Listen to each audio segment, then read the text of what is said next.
베드로가 사역을 하다가 몸과 마음이 지쳐서 아주 힘들어서 몸져 누웠다고 합니다. 몸살이 많이 난 베드로에게 한의사가 진맥을 하더니 처방전을 써주고 갔습니다. 그 처방대로 베드로에게 시행을 했더니 베드로가 벌떡 거끈하게 일어났다고 합니다. 사람들이 놀라서 그 한의사에게 물었답니다. 아니, 어떤 처방을 했걸래 베드로가 저렇게 벌떡 일어났냐고 그렇게 이야기를 하자 이 한의사 선생님이 하시는 말씀이, 제가 보니까 베드로는 주님을 부인한 죄책감 때문에 새벽마다 그놈의 닭소리만 울면 그 닭소리 때문에 이 베드로가 너무 괴로워서 스트레스를 많이 받더군요. 그래서 제가 그놈의 닭을 잡아서 삼계탕을 처방했답니다. 그랬더니 베드로가 그 닭을 먹고 저렇게 멀쩡하게 나왔답니다.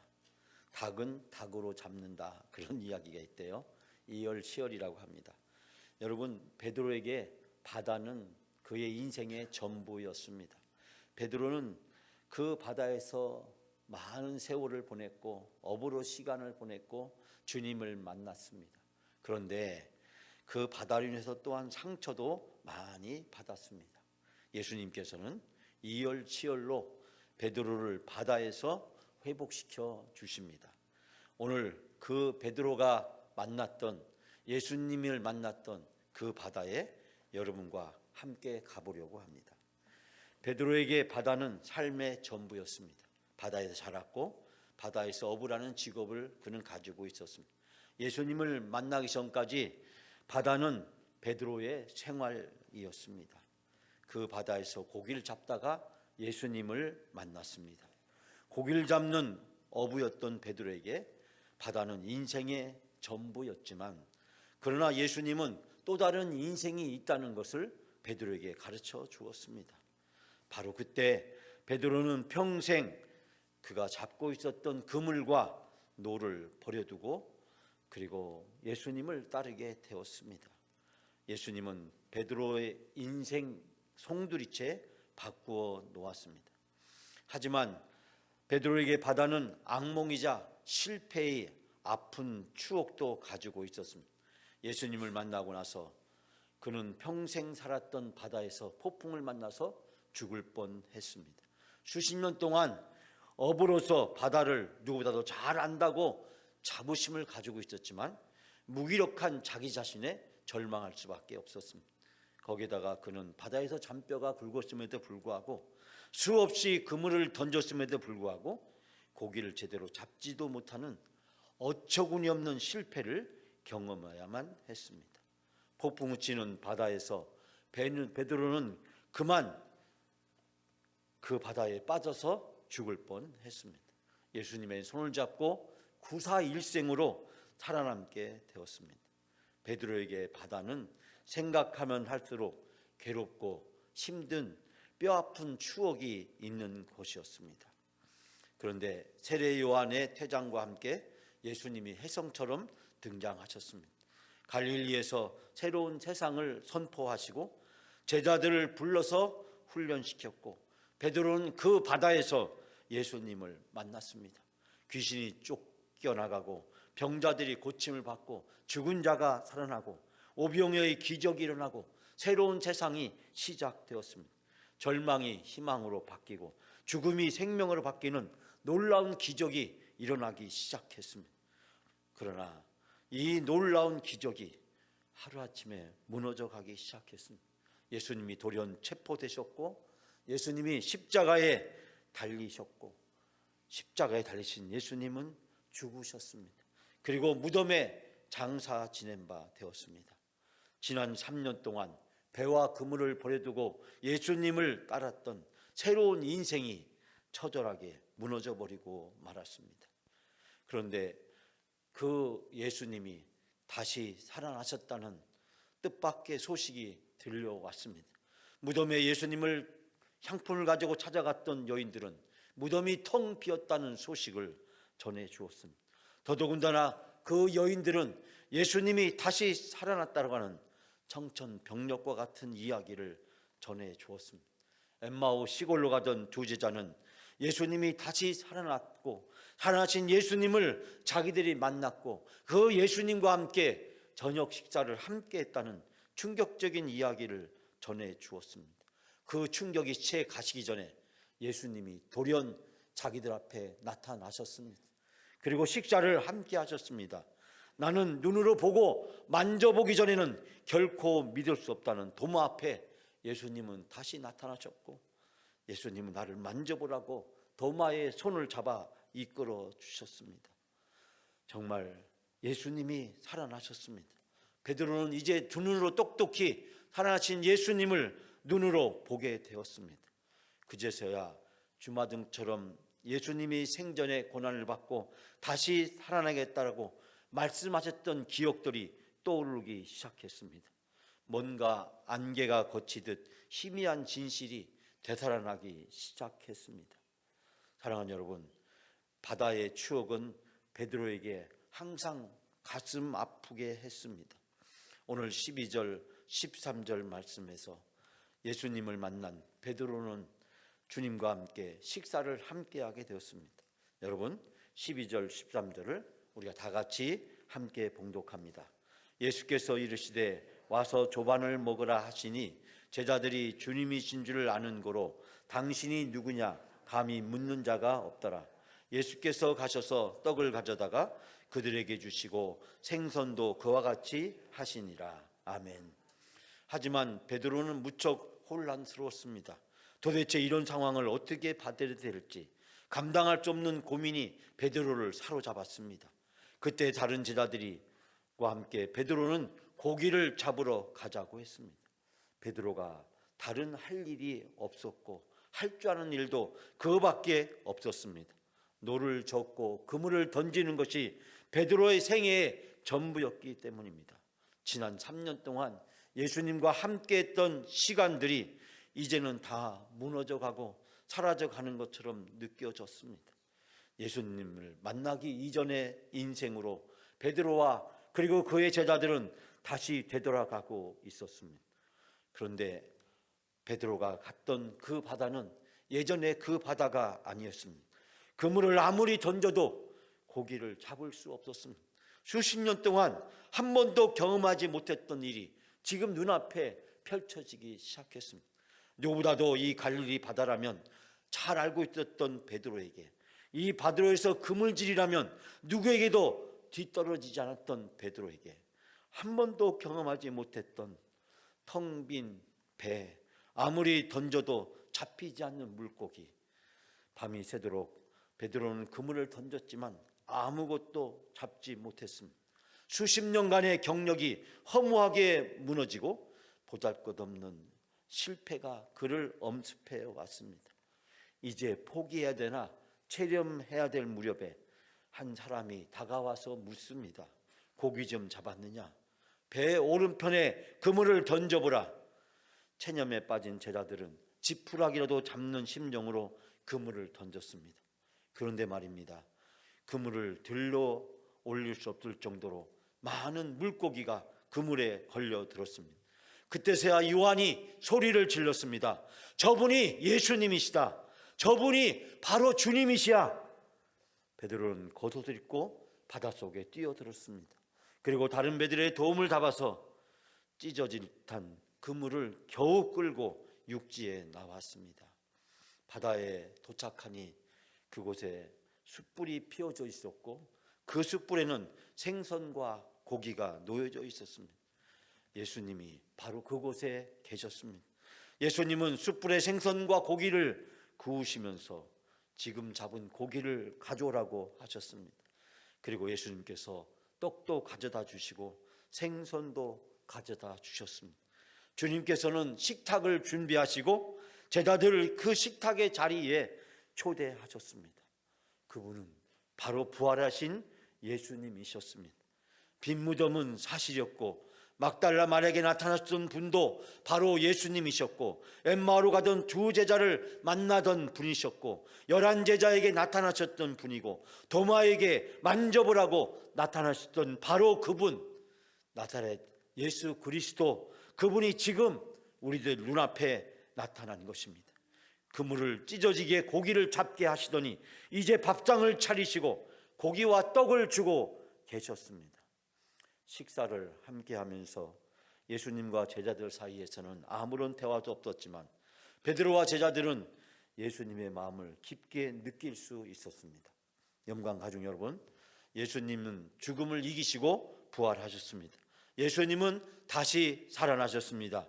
갈릴리 디베랴 바닷가에 베드로와 제자들을 찾아오신 주님은 오늘 우리를 찾아오셨습니다. 그리고 내가 있는 이곳에 주님은 찾아오셔서 나를 만져주십니다. 내가 애굽에 있든지 광야에 있든지 가나안에 있든지 바벨론에 있든지 내가 어느 자리에 있든지 어떤 상황이 있든지 주님은 나를 찾아오십니다.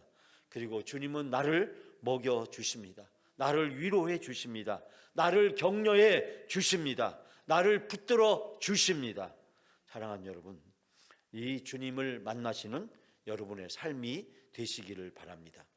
예수님은 그리고 나서 세 가지 질문과 세 가지 답변으로 베드로를 회복시켜 주셨습니다. 여러분 17절 한 절만 우리가 다 같이 함께 봉독합니다. 세 번째 이르시되 요한의 아들 시몬아 내가 나를 사랑하느냐 하시니 주께서 세 번째 내가 나를 사랑하느냐 하심으로 베드로가 근심하여 이르되 주님 모든 것을 아시오매 내가 주님을 사랑하는 줄을 주님께서 아시나이다. 예수께 이르시되 내 양을 먹이라. 아멘. 그리고 식사를 마치신 후에 예수님께서 베드로에게 물으셨습니다. 요한의 아들 시몬아 내가 이 사람들보다 나를 사랑하느냐? 베드로는 대답했습니다. 주님 그렇습니다. 내가 주님을 사랑하는 줄을 주님이 아십니다. 그러자 예수님은 베드로에게 말씀하셨습니다. 내 어린 양을 먹이라. 그리고 예수님께서 두 번째로 베드로에게 물으셨습니다. 요한의 아들 시몬아 내가 나를 사랑하느냐? 베드로가 다시 대답했습니다. 주님 그렇습니다. 내가 주님을 사랑하는 줄을 주님께서 아십니다. 그러자 예수님께서 또다시 베드로에게 말씀하셨습니다. 내 양을 치라. 주님께서는 또다시 세 번째로 베드로에게 물으셨습니다. 요한의 아들 시몬아 내가 나를 사랑하느냐? 그때 베드로는 예수님께서 왜 자꾸 자기에게 나를 사랑하느냐고 세 번이나 물으심으로 불안하기 시작했습니다. 주님께서 모든 것을 아십니다. 그러므로 내가 주님을 사랑하는 줄을 주님께서 아십니다. 그러자 주님께서 또다시 베드로에게 말씀하셨습니다. 내 양을 치라. 사랑하는 여러분, 예수님께서는 같은 질문을 무려 세 번이나 베드로에게 물으셨습니다. 예수님이 물으시고 베드로는 대답합니다. 예수님이 또다시 물으시고 베드로는 대답하십니다. 순간 계속해서 질문하시고 그 질문을 반복하시는 그 예수님의 질문에 베드로는 의아하고 당혹감에 빠지지 않을 수 없었습니다. 왜 예수님은 이 같은 질문을 나에게 계속 하시는 걸까? 왜 이 질문을 나에게 던지는 것일까? 순간 베드로의 마음에 동요가 일어나기 시작했습니다. 내가 예수님을 세 번이나 부인했는데 예수님은 바로 그런 내 마음을 아시고 나에게 이런 질문을 던지는 것이 아닐까? 내가 죽기까지 절대로 주인을 부인하지 않겠다고 그렇게 맹세했음에도 불구하고 그때 주님이 다굴기 전에 내가 나를 세 번 부인하리라고 말씀하실 때 내가 맹세까지 하면서 내가 결코 주님과 함께 죽을지언정 주님을 부인하지 않겠다고 그렇게 대답했는데 주님은 내가 주님을 부인하는 것을 아시고 주님은 나에게 이런 고문을 하시는 것일까? 왜 주님은 내 마음을 아시면서 나에게 왜 같은 질문을 세 번이나 반복해서 하시는 것일까? 주님의 질문에 답변하고 또 답변하고 또 답변하면서 베드로의 마음은 무너져 가고 있었습니다. 사랑하는 여러분, 오늘 부활하신 예수님은 베드로를 찾아가셨습니다. 그 부활하신 예수님이 오늘 여러분을 찾아오십니다. 그리고 베드로에게 던졌던 질문을 여러분에게 똑같이 던지고 계십니다. 영광아, 내가 나를 사랑하느냐? 여러분의 이름을 불러가면서 여러분들에게 주님은 묻고 계십니다. 너는 나를 사랑하느냐? 너는 나를 진심으로 사랑하느냐? 너는 나를 정말로 사랑하느냐? 사랑하는 여러분, 왜 예수님께서 3번이나 반복해서 베드로에게 이 질문을 던졌을까요? 저는 이 질문을 예수님이 베드로에게 던진 것은 내 진심이 무엇이냐? 내가 너를 믿을 수 있느냐? 너는 진심으로 나를 사랑하기는 하는 것이냐? 주님은 우리에게 묻고 또 묻고 또 묻고 계십니다. 사랑하는 여러분, 오늘 주님께서 여러분을 찾아오셔서 나를 사랑하느냐고 물으실 때 여러분 베드로처럼 대답하실 수 있겠습니까? 나는 주님을 사랑합니다. 내가 주님을 사랑하는 것을 주님께서 아십니다. 주님께서 내가 주님을 사랑하는 것을 알면서 왜 주님은 자꾸 나에게 사랑하냐고 물으십니까? 사랑하는 여러분, 오늘 주님은 여러분의 마음을 알기를 원하십니다. 여러분의 진심을 알기를 원하십니다. 여러분이 진짜 주님을 사랑하는지 주님은 그 고백을 듣기를 원하시는 줄 믿습니다. 오늘도 여러분을 찾아오셔서 나를 사랑하느냐라고 물을 때 베드로처럼 주저하지 않고 내가 주님을 사랑합니다 라고 고백할 수 있는 여러분이 되시기를 바랍니다. 세 번째로 예수님은 여전히 베드로를 다시 러브콜을 하고 계십니다. 여러분 19절 22절 두 절만 마지막으로 우리가 같이 봉독하려고 합니다. 19절 말씀 먼저 다 같이 봉독합니다. 이 말씀은 하심은 베드로가 어떠한 죽음으로 하나님께 영광을 돌릴 것임을 가리킴이로라. 이 말씀을 하시고 베드로에게 이르시되 나를 따르라 하시니 22절입니다. 예수께서 이르시되 내가 올 때까지 그를 머물게 하고자 할지라도 내게 무슨 상관이냐? 너는 나를 따르라 하시더라. 아멘. 사랑하는 여러분, 예수님께서는 3번이나 베드로에게 질문을 하시고 베드로의 미래에 대해서 말씀하셨습니다. 베드로가 어떻게 될지 말씀하셨습니다. 그러나 그것은 중요한 것이 아니었습니다. 과거에 예수님을 따르다가 실패했던 베드로의 뼈아픈 과거가 다가옵니다. 하지만 예수님은 활알 타는 숯불 앞에서 3번이나 부인했던 베드로의 지난날 과거 고통스러웠던 기억들을 들추어내지 않으십니다. 베드로는 왜 내가 나를 부인했냐라고 묻지 않으십니다. 왜 내가 나를 배반했느냐고 묻지 않으십니다. 내 맹세가 어디에 갔느냐고 주님께서 묻지 않으십니다. 다만 주님은 베드로의 마음을 확인하고 싶어 했습니다. 베드로의 마음을 알고 싶어 했습니다. 베드로의 진정이 무엇인지 다시 베드로에게 듣고 싶어 했습니다. 그리고 주님께서 말씀하셨습니다. 나를 따르라. 나를 따르라. 사랑하는 여러분, 이 말을 들었을 때 베드로의 머릿속에 스쳐간 것은 무엇이었을까요?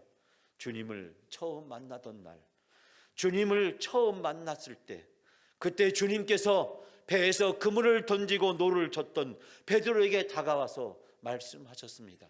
나를 따르라고. 그때 베드로는 배와 그물을 버려두고 예수님을 쫓았습니다. 예수님을 따랐던 추억이 주마등처럼 베드로의 머릿속을 스쳐갔습니다. 악몽 같았던 바다의 추억이 다시 잊혀지고 괴로웠던 상처가 아물어가고 좌절과 절망은 바뀌어가기 시작했습니다. 주님이 찾아오셨고 찾아오신 주님은 그 고통스러웠던 바닷가 바로 그 해변에서 베드로에게 따뜻하게 내가 나를 사랑하느냐? 내가 나를 사랑하느냐? 내가 정말 나를 사랑하고 있느냐? 라는 질문을 통해서 베드로의 상처를 만져주시고 베드로의 아픔을 잊게 해주시고 베드로를 다시 회복시켜 주셨습니다. 사랑하는 여러분, 베드로에게 있어서 바다는 피하고 싶었고 다시 기억조차 하고 싶지 않은 바다였습니다. 바다의 악몽과 추억은 베드로에게 고통이었습니다. 한때 인생의 전부였지만 실패로 인해서 괴로워했던 그 아픔의 현장에서 베드로는 찾아오셨습니다. 그 고통스러웠던 배반의 추억에서 주님께서 다시 베드로를 부르시고 베드로에게 밥을 먹여 주시면서 베드로의 아픔을 치유해 주시고 회복시켜 주셨습니다. 그리고 베드로에게 주님께서 사명을 다시 주셨습니다. 너는 아직 할 수 있다. 너는 그럴 만한 가치가 있다. 나는 너를 한 번도 포기한 적이 없다. 나는 주님을 배신했고 주님을 배반했고 주님을 부인했고 주님께 등을 돌렸음에도 불구하고 주님은 여전히 나를 사랑하고 있다고 주님께서 말씀하십니다. 무너졌던 베드로가 회복되는 순간이었습니다. 사랑하는 영광가족 여러분, 우리들은 코로나로 인해서 고통스러운 기억들을 가지고 있습니다. 일부 출교자들의 죄악된 행위로 인해서 슬픈 아픔을 지금도 겪고 있습니다. 인생의 무거운 짐으로 차마 내려놓지 못하는 슬픈 골짜기를 지나왔고 지금도 지나가고 있고 앞으로 그런 일들이 우리 앞에 겪게 될지 모릅니다. 그러나 중요한 것은 디베랴 바닷가에 슬픈 추억을 가지고 고통스러웠던 베드로를 찾아오시고 베드로의 상처를 만져주시고 회복시켜 주신 주님이 오늘 우리를 찾아오십니다. 그리고 우리에게 말씀하십니다. 나는 너를 사랑한다고 말씀합니다. 영광아, 내가 너를 사랑하느냐? 이 질문은 예수님이 나를 사랑한다는 말씀입니다. 내가 정말 나를 사랑하느냐? 이 말씀은 예수님이 나를 정말 사랑하고 있다는 말씀입니다. 내가 진짜 나를 사랑하느냐? 이 말은 예수님이 진짜 나를 사랑한다는 말입니다. 나를 향한 예수님의 사랑의 고백이자 사랑의 확증인 줄 믿습니다. 오늘 예수님이 우리에게 찾아오셔서 나를 사랑하느냐라고 묻지 않으시고 예수님은 우리에게 이렇게 말씀하십니다. 내가 너를 사랑한다고. 내가 여전히 너를 사랑하고 있다고. 너를 향한 나의 사랑은 결코 변하지 않고 있다고. 내가 어떠한 상황에 있다고 할지라도 어떠한 문제에 처해 있다고 할지라도 나는 너를 포기한 적이 없고 나는 너를 여전히 사랑하고 있다라고 주님은 말씀하고 계십니다. 사랑하는 여러분, 오늘 이 주님을 만나시고 이 주님의 음성을 듣는 여러분이 되시기를 바랍니다. 주님은 영광아, 내가 너를 사랑한다고. 내가 너를 사랑하고 있다고. 내가 너를 사랑한 일에 한 번도 포기한 적이 없다고 주님은 말씀하고 계십니다. 나를 찾아오셔서 나를 사랑한다고 말씀하시는 그 주님의 음성을 듣고 모든 것을 이겨내시고 주님이 주시는 축복과 은혜를 누리시는 여러분의 삶이 되시기를 주님의 이름으로 축원합니다.